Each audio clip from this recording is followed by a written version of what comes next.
Welcome to this tutorial on how to fix the Spotify music or song not playing problem.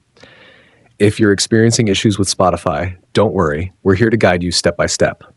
First, open the App Store on your device. Once it's open, tap on the search bar and type Spotify.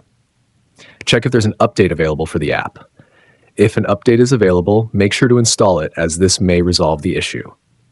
After updating, open Spotify on your device. Make sure the app loads properly. Next, tap on your profile picture, located in the top right corner of the screen. For iOS users, select Settings and Privacy, while on Android, tap on Settings. Under the Settings menu, locate Data Saving and Offline Mode.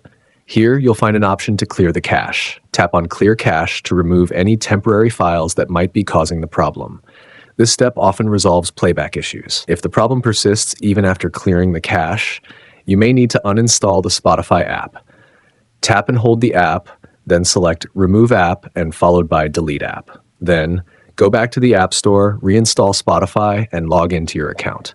This fresh installation often fixes stubborn issues. Thank you for watching.